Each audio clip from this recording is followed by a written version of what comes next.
നമ്മുടെ മുതുക്ക് ചെറുക്കൻ. ഞാൻ മാരീഡ് ആണ്. സിംഗിൾ ആണ്.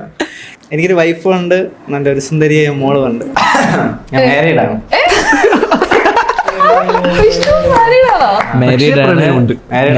Hi guys, welcome back. അപ്പോൾ നമ്മൾ എല്ലാവർക്കും അറിയാവുന്നതാണ്, നമ്മൾ റിയാക്ഷൻ ചെയ്യുമ്പോൾ ചില വാണപ്പന്മാരെ റിയാക്ട് ചെയ്യേണ്ട ആൾക്കാരെ മാത്രമേ നമ്മൾ റിയാക്ട് ചെയ്യാറുള്ളൂ. പക്ഷെ ഇന്നത്തെ വീഡിയോ എന്ന് പറയുന്നത് സ്കിപ്പ് ചെയ്യേണ്ടവർക്ക് സ്കിപ്പ് ചെയ്യാം. കാരണം ചില ആൾക്കാരുടെ കണ്ണുകടി, അങ്ങനെ തന്നെ വേണമെങ്കിൽ പറയാം. ബ്യൂട്ടി വ്ളോഗറായ ഗംഗ, അവര് മാരേജിന് തെരഞ്ഞെടുത്ത ഒരാളെ പറ്റിയിട്ട് അവർ വീഡിയോ ചെയ്തിട്ടുണ്ടായിരുന്നു. അപ്പൊ അതിനെ ചൊല്ലി ഇപ്പൊ സോഷ്യൽ മീഡിയയിൽ നടക്കുന്ന, യൂട്യൂബിൽ ഇൻസ്റ്റഗ്രാമിലായാലും നടക്കുന്ന കുറച്ച് കടിമൂത്ത ആൾക്കാരുടെ കാര്യങ്ങൾ, അത് ചർച്ച ചെയ്യാനാണ് നമ്മൾ ഇന്ന് വീഡിയോ ചെയ്യുന്നത്.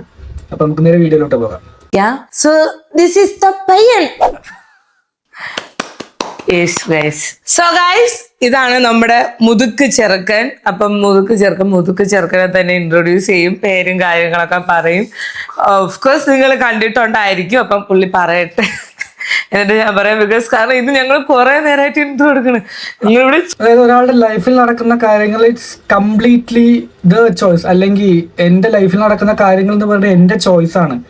അതിന് കുട്ടിക്ക് ഇതിനെക്കാട്ടിയും നല്ലൊരാളെ കിട്ടില്ലേ, ഒരിക്കലും വിചാരിച്ചില്ല.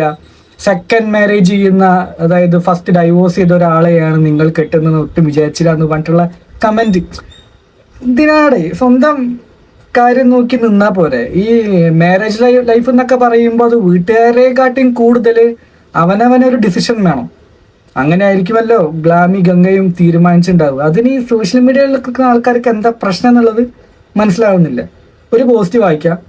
ഭാവി വരൻ വിവാഹമോചിതനും പെൺകുഞ്ഞിന്റെ അച്ഛനും. സ്വന്തം കാര്യങ്ങൾ നോക്കാൻ മടിയുള്ള ആൾക്കാരാണ് മറ്റുള്ളവർ ആരെയാണ് വിവാഹം കഴിക്കുന്നത്, എന്താ ചെയ്യുന്നത് എന്നുള്ളത്. നമ്മൾ ഇങ്ങനത്തെ കാര്യങ്ങൾ ചർച്ച ചെയ്യാത്തതാണ്. കാരണം ഊക്ക് അർഹിക്കുന്നവരെ മാത്രം ട്രോൾ എന്നൊരു ചാനലാണ് നമ്മുടെ. നിങ്ങൾക്ക് എന്നെക്കാട്ടിയും കൂടുതൽ നേരത്തെ പറഞ്ഞ പോലെ തന്നെ സബ്സ്ക്രൈബേഴ്സിന് മനസ്സിലാവും, മൈ ഫാമിലി അവർക്ക് മനസ്സിലാവും.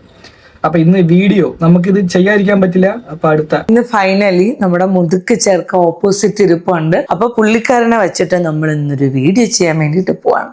ഓക്കെ, അപ്പൊ വീഡിയോയിലോട്ട് പോണതിന് മുമ്പ് എനിക്ക് പത്ത് പറയാനുണ്ട്. വേറെ ഒന്നുമല്ല, ഞാൻ ഇത് ഇത്ര സസ്പെൻസ് ഇട്ട് അങ്ങനെയൊന്നും കാണിക്കണമെന്ന് ഞാൻ വിചാരിച്ചല്ല. ഞാൻ ജാനുവരി ഫസ്റ്റ് വീക്ക് നമ്മുടെ തുടക്കത്തിൽ തന്നെ ഞാൻ കല്യാണം കഴിക്കാൻ പോകുന്നു. ഓഫ്കോഴ്സ് എന്റെ ഫാമിലിയുടെ അടുത്ത് എനിക്ക് പറയണമെന്നുണ്ടായിരുന്നു, ഞാനത് പറഞ്ഞു. അത് കഴിഞ്ഞ് ഒരു 4 ദിവസം കഴിയുമ്പോൾ ഇത് വീഡിയോ ഇടാന്ന് വിചാരിച്ചിട്ടാണ് ഇരുന്നത്. പക്ഷേ സാഹചര്യങ്ങളുടെ സമ്മർദ്ദം മൂലം ഞങ്ങൾക്ക് വീഡിയോ ഇടാൻ വേണ്ടിയിട്ട് പറ്റിയില്ല. ഒന്ന്, ഞങ്ങൾ ഈ ഒരു വീഡിയോ അല്ലാതെ, അതായത് ലൈഫ് സ്റ്റൈൽ വ്ളോഗേഴ്സിനും ബ്യൂട്ടി വ്ളോഗേഴ്സിനൊക്കെ ചിലപ്പോൾ അവരുടെ പേഴ്സണലായ കാര്യങ്ങളും വീഡിയോസിൽ യൂട്യൂബിൽ ഷെയർ ചെയ്യേണ്ടി വരും. അത് അവരുടെ കണ്ടന്റിന്റെ ഭാഗമാണ്.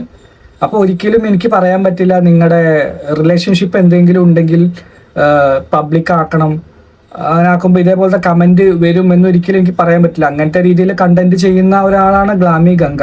അപ്പൊ അവർക്ക് അവരുടെ കണ്ടന്റിൽ ഇതേപോലത്തെ കാര്യങ്ങളെല്ലാം, ഇപ്പൊ കാറ് വാങ്ങിയത് ഒരു കണ്ടന്റ് ആക്കി എടുത്തിട്ടുണ്ടായിരുന്നു. അങ്ങനെ ചെയ്യുന്ന ലൈഫ് സ്റ്റൈൽ, ഞാൻ പറഞ്ഞു ലൈഫ് സ്റ്റൈൽ ലെവലിൽ ചെയ്യുന്ന ഒരുപാട് ആൾക്കാരുണ്ടാവും.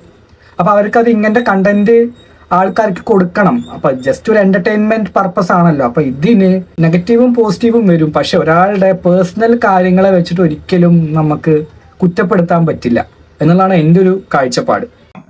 എല്ലാ കാര്യങ്ങളും അറിയാന്നുള്ള ഒരാളായതുകൊണ്ട് ഭയങ്കര സന്തോഷം, ഭയങ്കര ഗ്രേറ്റ്ഫുൾ ആണ്, ഭയങ്കര എക്സൈറ്റഡ് ആണ്. നമ്മൾ 1950 അല്ലല്ലോ ജീവിക്കുന്നത്. എനിക്ക് ചില ഫേസ്ബുക്കിലെ അമ്മമാരുടെ പോസ്റ്റും അങ്ങനത്തെ ലെവലുള്ള ആൾക്കാരൊക്കെയാണ് ഇങ്ങനത്തെ പോസ്റ്റ് ഇടുന്നത് തന്നെ. സെക്കൻഡ് മാരേജ്, നമുക്കത് ഒരാളോട് താല്പര്യം ഇല്ലെങ്കിൽ തുറന്നു പറഞ്ഞ് വേറെ വിവാഹം കഴിക്കുന്നതിനെ കൊണ്ട് യാതൊരു താല്പര്യമില്ല. അഡ്ജസ്റ്റ്മെന്റിനൊന്നും ഇന്നത്തെ കാലത്ത് ഒരാളും തയ്യാറല്ല, പണ്ടത്തെ പോലെ അല്ലല്ലോ. അപ്പൊ നിങ്ങളുടെ കാലഘട്ടത്തിലുള്ള പോലെ തന്നെ ഇപ്പൊ ചെയ്യാൻ പാടുള്ളൂ. സെക്കൻഡ് മാരേജ്, ഈ കുട്ടിക്ക് ഇതിനും കാട്ടി നല്ലൊരു ആളെ കിട്ടില്ല, ഇങ്ങനെയൊന്നും നിങ്ങൾക്ക് പറയാൻ അർഹനല്ല. അതായത് അവരുടെ അല്ലെങ്കിൽ എൻ്റെ കണ്ടന്റ്സിനെ സംബന്ധിച്ച് നിങ്ങൾക്കൊരു എന്റർടൈൻമെന്റ് പർപ്പസ് അല്ലെങ്കിൽ കാര്യങ്ങൾ അറിയാനുള്ള ഒരു ആഗ്രഹം, അത്രേ പാടുള്ളൂ. അതിന് അവരുടെ ലൈഫിൽ കയറി കടന്ന് അഭിപ്രായം പറയാൻ നമ്മൾ ആരും അർഹനല്ല. അപ്പൊ അങ്ങനത്തെ ഉള്ള ആൾക്കാരോടാണ് എനിക്ക് പറയാനുള്ളത്. തീരുമാനങ്ങളാവാം, പക്ഷെ അത് ഒരിക്കലും മറ്റുള്ളവരുടെ പ്രൊഫൈലിൽ കയറിയിട്ടാവരുത്. അല്ലെങ്കിൽ ഒരാൾ വിഷമിച്ചിരുന്നാലും എനിക്ക് മാക്സിമം എനിക്ക് എന്ത് ചെയ്യാൻ പറ്റുമോ ഞാൻ ചെയ്യാറുണ്ട്. അപ്പൊ ഞാൻ എൻ്റെ അടുത്ത് പറയുമായിരുന്നു, നിനക്ക് നല്ലൊരാൾ ലൈഫിൽ വരും, നീ ആഗ്രഹിച്ച പോലെ ഒരാള്. അപ്പൊ എനിക്കിങ്ങനെ ഭയങ്കര ഇതായിരുന്നു, ആരോ എന്റെ ലൈഫ് എന്നാലും പൊളി. ഞാൻ അപ്പോഴും വിചാരിച്ചില്ല, ഇപ്പോഴും വിചാരിച്ചില്ല. നല്ലത്, താങ്ക് യു. കാരണം ഇപ്പൊ തന്നെ എന്നെ ഇത്രയും മനസ്സിലാക്കി ഇത്രയും നേരം പറഞ്ഞത് തന്നെ കാണാൻ മനസ്സിലാവുമല്ലോ എന്തുമാത്രം എന്നെ മനസ്സിലാക്കിയിട്ടുണ്ടെന്ന്. അതൊക്കെ ഫുള്ള് മനസ്സിലാക്കാൻ പറ്റില്ല, കാരണം നമുക്ക് ആരെയും ചൂഴ്ന്നു നോക്കാനോ എനിക്ക് അവനെയോ അവൻ എന്നെയോ ചൂഴ്ന്നു നോക്കാൻ പറ്റൂല. പക്ഷെ ഒരുവിധം ഞാൻ മനസ്സിലാക്കി വെച്ചിട്ടുണ്ടെന്ന് എനിക്ക് തോന്നണം. എന്നാലും അത്രയും പറഞ്ഞപ്പോ തന്നെ ഭയങ്കര സന്തോഷം. കാരണം എന്താ പറയാ, ഒരാള് മറ്റൊരാളെ പറ്റി പറയുമ്പം അപ്പോഴേ മനസ്സിലാവുള്ളൂ അയാളെ വില എന്താണെന്ന്. അതുപോലെ എന്റെ വില മനസ്സിലാക്കി തന്ന ഒരാളുമാണ്, എന്റെ വാല്യൂ എന്തെന്ന് മനസ്സിലാക്കി തന്ന ഒരാളുമാണ്. അപ്പൊ ഞാൻ പറയാൻ വിട്ടുപോയി, advance happy married life Ganga. അപ്പോൾ ഞാൻ നേരത്തെ പറഞ്ഞ പോലെ തന്നെ ഒരാളുടെ പേഴ്സണൽ കാര്യങ്ങളിൽ പോയിട്ട് ഇടപെടാൻ നമ്മളൊന്നും ആരില്ല. അവരുടെ ലൈഫിൽ ഹാപ്പിയാണ്, ഒരു പുതിയ ജീവിതം തുടങ്ങാൻ പോകുന്നു. അപ്പോൾ നമ്മളവരുടെ കണ്ടന്റും കാര്യങ്ങളൊക്കെ കാണുന്ന ആൾക്കാരാണ്. ഇപ്പൊ ലൈഫിൽ കയറി അഭിപ്രായങ്ങൾ പറയാതിരിക്കാന്ന് എനിക്ക് പറയാൻ പറ്റുള്ളൂ. കൂടുതലൊന്നും എനിക്ക് നിങ്ങളുടെ വീട്ടിൽ വന്നിട്ട് ഉപദേശിക്കാനും കാര്യങ്ങളൊന്നും പറ്റില്ലല്ലോ. അത് കണ്ടപ്പോ അങ്ങനെ ഒരു വീഡിയോ ചെയ്യണമെന്ന് തോന്നി. ഇതൊരു കണ്ടന്റ് ആയിട്ട് ആരും എടുക്കണ്ട.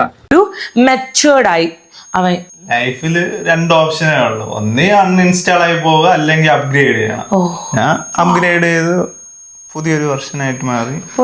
സൂപ്പർ.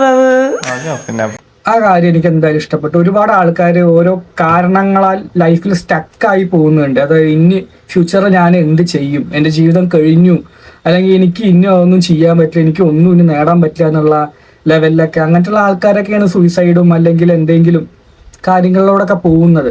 പക്ഷെ നമ്മുടെ ജീവിതം അപ്ഗ്രേഡ് ചെയ്യണം.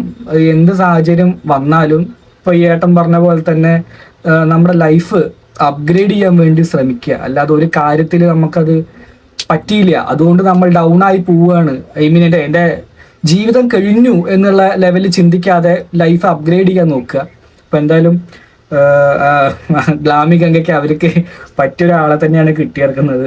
അത്ര ഇതിൻ്റെ വീഡിയോയിൽ പറയാനുള്ളത്. പിന്നെ എൻ്റെ പേഴ്സണൽ ഒപ്പീനിയൻ, റിലേഷൻഷിപ്പൊക്കെ പബ്ലിക് ആക്കുമ്പോൾ ഇതേപോലത്തുള്ള കമൻസും കാര്യങ്ങളൊക്കെ വരും. അപ്പോൾ അത് നമ്മൾ കേൾക്കാനും അല്ലെങ്കിൽ ഇതേപോലത്തുള്ള നെഗറ്റീവ് കാര്യങ്ങൾ അക്സെപ്റ്റ് ചെയ്യാനും നമ്മൾ ബാധ്യസ്ഥരാണ്. സോഷ്യൽ മീഡിയയിൽ വീഡിയോ ചെയ്യുമ്പോൾ തന്നെ എല്ലാം നമുക്ക് പോസിറ്റീവായിട്ടേ വരാൻ പാടുള്ളൂ എന്ന് ഒരിക്കലും പറയാൻ പറ്റില്ലല്ലോ. കാരണം നെഗറ്റീവ് ഏറ്റുവാങ്ങേണ്ടി വരും. എല്ലാവർക്കും ഒരേ അഭിപ്രായമൊന്നും ആവില്ല. ഇതേപോലത്തുള്ള കമൻസും കാര്യങ്ങളൊക്കെ വരും. അത് എല്ലാവർക്കും അറിയാവുന്നതാണ്. കണ്ടന്റ് ചെയ്ത് തുടങ്ങിയവർക്ക് മനസ്സിലാവുന്ന ഒരു കാര്യമാണ്. എല്ലാവരും സാറ്റിസ്ഫൈ ചെയ്തുകൊണ്ട് നമുക്ക് ഒരിക്കലും മുന്നോട്ട് പോകാൻ പറ്റില്ല. പിന്നെ അതേപോലെ തന്നെ റിലേഷൻഷിപ്പ് സ്റ്റാറ്റസും കാര്യങ്ങളൊക്കെ ഒന്ന് കമ്മിയാക്കുക. മറ്റുള്ളവർക്ക് ഓരോ ആൾക്കാരുടെ ജീവിതം കാണുമ്പോൾ നല്ല രീതിയിൽ കടി കയറുകയും, അയ്യോ അവരെ പോലെയുള്ള ലൈഫ് എനിക്ക് കിട്ടുന്നില്ലല്ലോ, ഞാൻ എന്തുകൊണ്ട് ഇങ്ങനെ ചെയ്യുന്നുള്ളത്, നിങ്ങൾ നേരം പോലെ ആവാത്തോണ്ടാണെന്നുള്ള കാര്യം ചിന്തിച്ചാൽ മതി. അപ്പോൾ ഇങ്ങനത്തെയുള്ള കടിമുത്ത കുറേ ആൾക്കാരാണ് ഈ ലെവലിൽ കമൻറ്റും കാര്യങ്ങളൊക്കെ ഇട്ടിട്ട് വരിക. കമൻസ് എന്തായാലും ഞാൻ വായിക്കണമെന്നില്ല, എന്നാലും അവരുടെ കമൻറ്റ് ബോക്സ് എടുത്ത് നോക്കുമ്പോൾ അത്യാവശ്യം പോസിറ്റീവ് തന്നെയാണ് നമുക്ക് കാണാൻ പറ്റുന്നത്. കാരണം സ്നേഹം പോസിറ്റീവായിട്ട് നിൽക്കുന്ന ആൾക്കാരുമുണ്ട്, നെഗറ്റീവ് മാത്രമല്ലല്ലോ. എനിക്ക് നെഗറ്റീവ് എടുത്ത് ഇങ്ങനെ കാണിച്ചു തരാൻ വലിയ ആഗ്രഹങ്ങളൊന്നുമില്ല. പക്ഷെ ഇങ്ങനെ ഒരു കാര്യം പറയണം തോന്നി, ആരും ഇതൊരു കണ്ടന്റ് ആക്കി വലിയ ലെവലിൽ എടുക്കൊന്നും വേണ്ട. അപ്പോൾ നിങ്ങളുടെ അഭിപ്രായങ്ങൾ തീർച്ചയായിട്ടും കമന്റ് ബോക്സിൽ രേഖപ്പെടുത്തുക. നമുക്ക് എന്തായാലും അടുത്ത വീഡിയോ ഇട്ട് കാണാം. Okay, by.